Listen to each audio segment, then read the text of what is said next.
erim ruxsat bermayapti, qaynanam udyapti. Keyin ichida bolasi o'lib qoladi. Keyin kim aybdor? Doktor aybdor. Homiladorman va yaqinda tanishlarim aytdi. Agar davleniyang ko'tarilsa, bolang o'smay qoladi, rivojlanishdan to'xtaydi.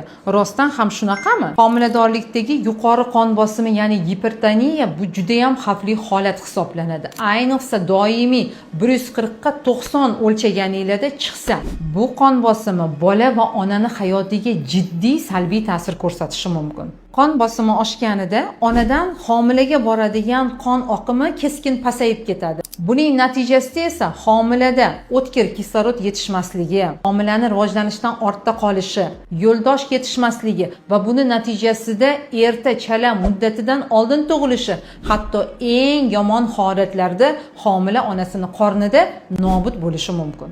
Ayniqsa ehtiyot bo'lish kerak bo'lgan holat bu homiladorlikning oxirgi trimestrlaridagi gestoz hamda preeklamsiyadir. Bu o'zgarish homiladorlarda doimiy bosh og'rishi, holsizlik, oyoqlarda shish paydo bo'lishi, siydikda oqsil paydo bo'lishi bilan kechadigan holatdir. Mana shunday o'zgarishlar sizda ham kuzatilsa nima qilish kerak? Avvalambor har 2 haftada qon quyuqligini nazorat qiling. Har kuni kun davomida qon bosimingizni o'lchab turing. Me'yorida suyuqlik iste'mol qiling va tuzni ham normada iste'mol qilishga odatlaning. O'z sog'lig'ingizni aslo e'tiborsiz qoldirmang. Doim yodda tuting. Sog'lom homiladorlik, sog'lom ona va sog'lom farzand negizidir.